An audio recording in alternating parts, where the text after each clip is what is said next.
right, so there's something new that I'm getting ready to do. It's called the Digital Blueprint Mastermind, where I teach you how to set up a business, teach you how to get business credit, and I teach you how to set up your online business. So what is going to be a direct mentorship where I'll be helping you do all of that stuff. So what you want to do is go below, get on the email list, and once I get ready to announce it, I can let you know, and then we can set it up where we can make you successful in the future. Now, this is one of my favorite guns. It's a Glock 40. I don't know if you can actually see all that, but yeah. And I have hollow points up in this joint, right? So one of the things that you need to do is to get yourself a gun. And let me go ahead and be careful with this, even though there isn't a bullet in the chamber. I don't want bullet holes up in the walls. That would be kind of crazy. But why do I say you need to get a gun? All right, let me explain to you what is happening out here. Let's take evictions. Last time I checked, the Fulton County eviction people were 3,600 evictions behind. There were 36, this meant that the landlord had went to court, filed for an eviction, won the eviction, and they're waiting for the sheriff and the people to come out and do what they need to do for the evictions, right? There are 3,600 people behind. So they will have to hire more people just to service the evictions. So one of the things that is happening is you're having a lot of people who are being pushed into desperate circumstances. And I see that, let me just explain to you what happened to me. I've not been a victim of anything yet, but I know for a fact that my social security number is on the dark web. I know for a fact that some other private information is on the dark web. Maybe no one has bought it, anything to do with it, and I'm getting ready to lock down my credit reports. So even if someone does have access to my personal information and they go apply for credit, it was like, oh, your credit bureau is locked. We can't pull it. So that's one of the ways you could protect yourselves, because high-tech crime is going through the roof. And I want to see, this is something that I saw, and how can I even discuss this? Because y'all be telling people stuff. This is one of the things that I've noticed is I do a video and I mention someone's by name, and there will be someone in the audience that will go find that person and say, hey, he's talking about you. It's one of the craziest things. So I'm going to say it like this. Let's say you have a business teaching people how to do something illicit, teaching people how to do something. And now, because that information has become so commonplace that it's not as profitable as it was, and now you go legit, kind of, but you're not really legit because you still have this whole felonious operation where you're telling people stuff that is not entirely true. Yeah, I can say it like that and it will not get back to the person, and I won't get into any YouTube beefs, because one of the things that's happening, and let's take what's happening with CPNs. This is something that happened in Atlanta, Chamblee, Georgia, at the Landmark dealership. Someone came in with a CPN, fake ID, and tried to buy a car. Now, I don't know if the Landmark dealership pulled Experian. I don't know who they exposed, but they knew that this information was false. And they called the cops on them, and the cops came and put the cuffs on them and arrested them for using a CPN. Now, there will be many people on the internet who will tell you a CPN isn't illegal. Celebrities and athletes use CPNs. And one of the things is, let me go ahead and just say this. If you have how many digits is a social security number? It's 3, then it's 2, then it's 4. 9-digit number, right? You have a 9-digit number that you can use to get access to credit. If you have a 9-digit number that is not your social security number and you're getting credit with this 9-digit number, you are committing fraud.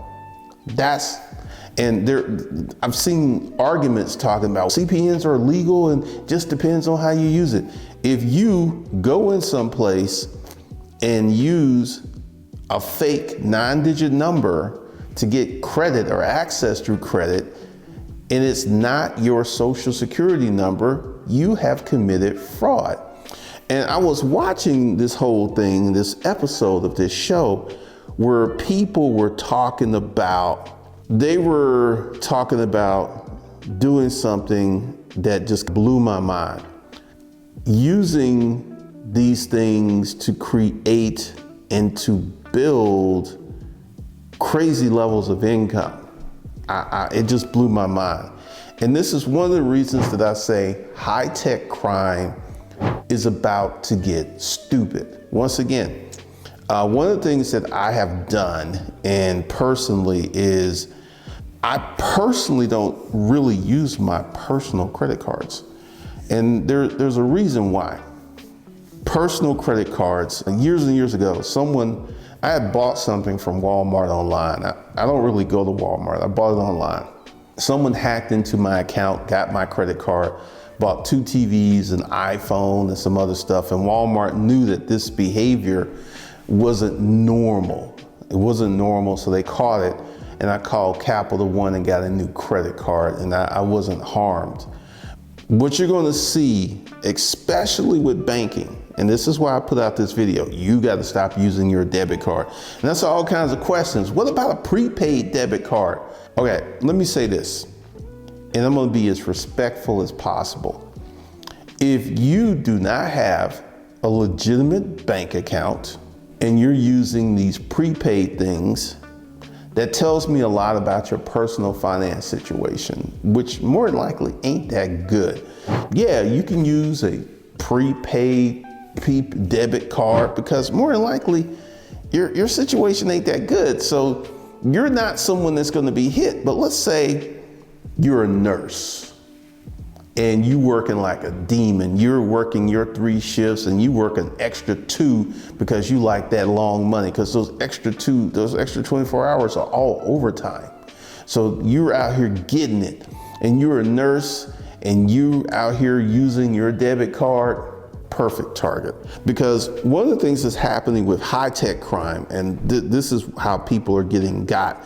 And whenever I get a message, and I get messages and texts from my bank that are not from my bank. One of the things that I do, and because I'm an internet person, so I know what to look for.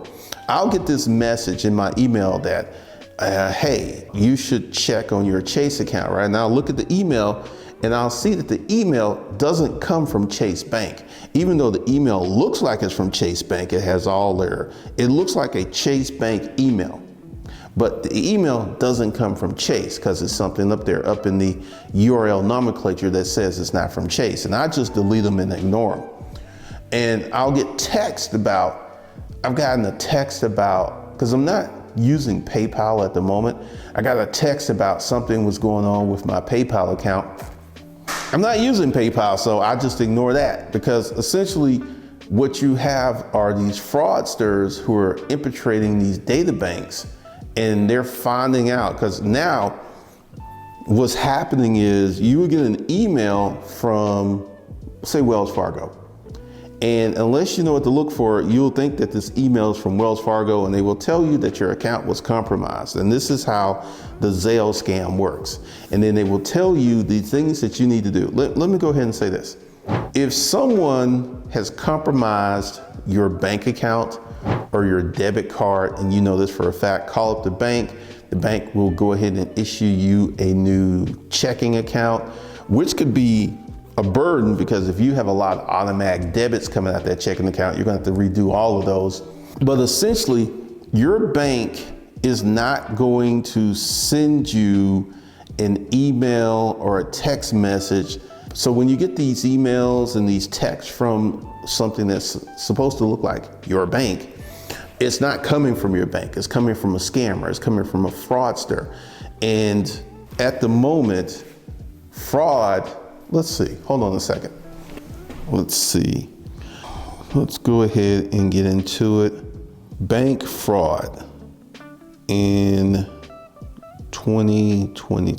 Stolen device cases almost doubled. The first half of 23 saw a shocking 90% surge in stolen device cases compared to the same period in 2022.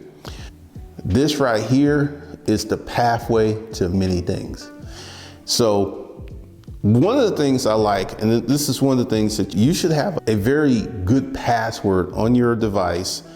And I'm an Apple head, so I know how Apple works. Let's say I lost my phone. I can go to my iCloud, say my phone is lost, and I can erase my phone from my iCloud, even though I don't have my device, right? And what I can do is go out and get a new iPhone, load my iCloud on it, and it's gonna load everything on there pretty much. I think Android should work the same way, but seriously, the number of people who are trying to steal your cell phone or your iPad or your computer. Once again, I'm an Apple head. So essentially with all of my Apple devices, I have a different password for this. I have a different password for my laptop, and I have a different password for my desktop. So what you to do to protect yourself is you got to be looking after your devices, because people are trying to steal your devices because they know that device is the key to a lot of your personal stuff. Because one of the things that's going to happen is, let me say this, criminals are starting to work together. They're creating, what's the word? I want to say a robbing crew. They're working together. It's just not some guy who's just trying to take your wallet. It's literally, let me go ahead and give you the situation.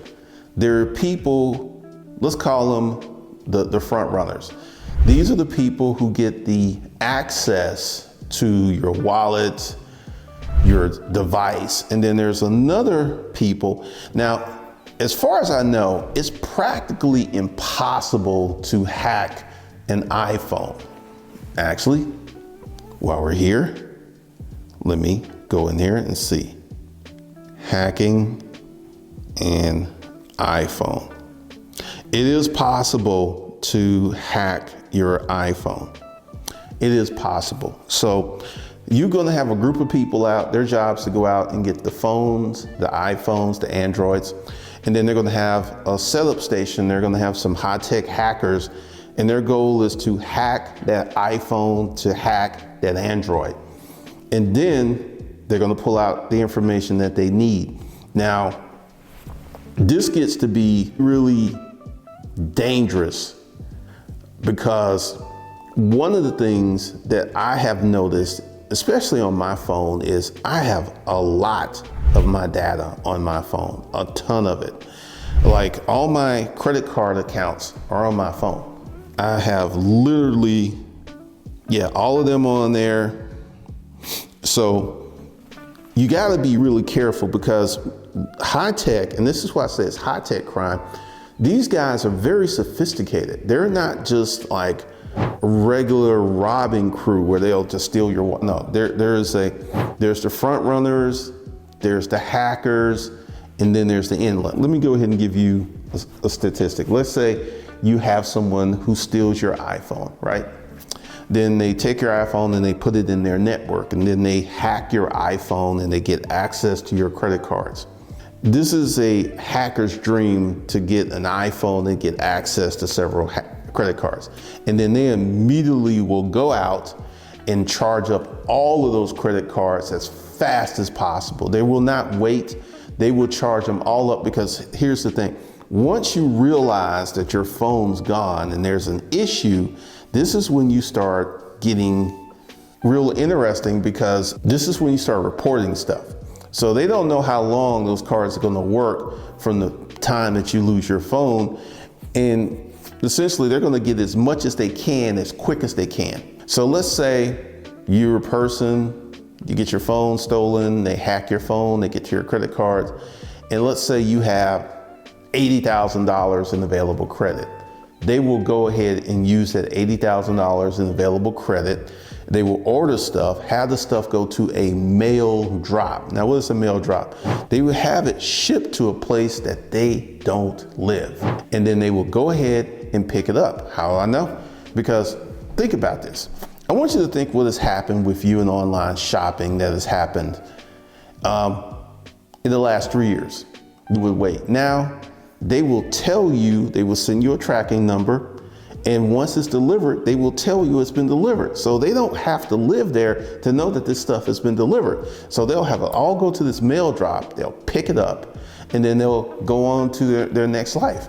Or they may use the mail drop over and over again. It just depends, because here's the thing, you're using several different credit cards. Like credit card stuff is about to get stupid, because now that I have this conversation with you guys, I'm beginning to have a deeper understanding of why banks are doing what they're doing. Because I recently got a new credit card, a personal credit card, and they asked for my pay stubs and they asked for my bank account information. They asked for all of this. And one of the things is they know that the scams are so high.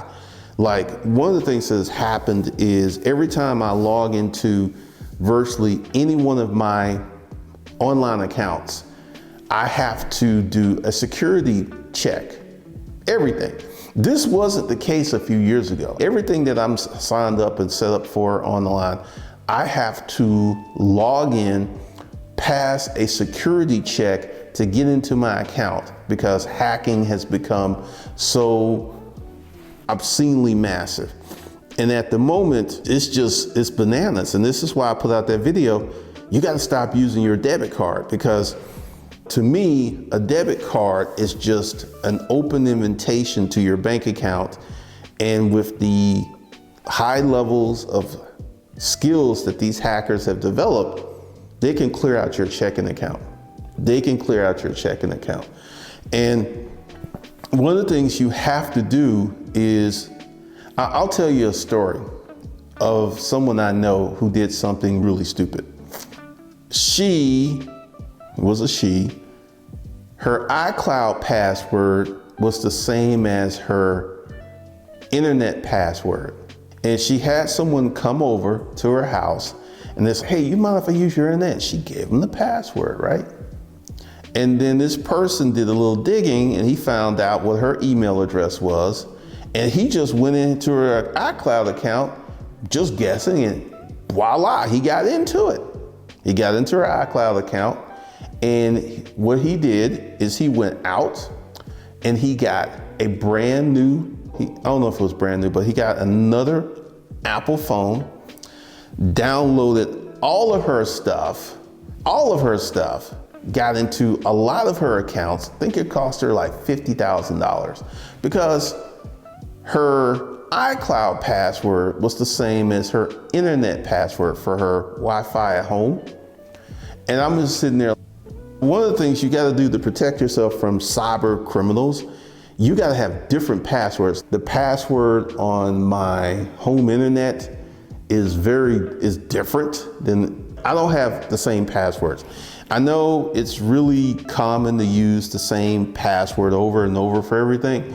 That's going to be dangerous, because if they figure out that one password, they will have full access to your whole internet setup.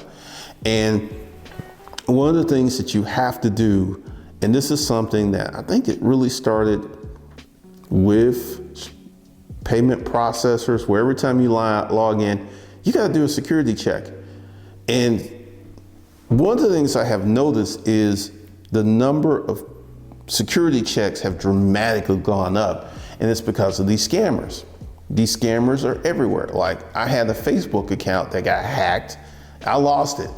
I completely lost it because they got in and they figured out, because this was And then this is what's funny is once your Facebook account gets hacked, you can go in and you can say this account was hacked, but what they did is they put it in, which I don't have. This is one of the craziest things that will happen. Once again, you guys are really gonna have to be on your P's and Q's about dealing with internet hackers and scammers, because the numbers are staggering. They're growing like crazy. And it's just gonna get worse and worse and worse. Much, much worse.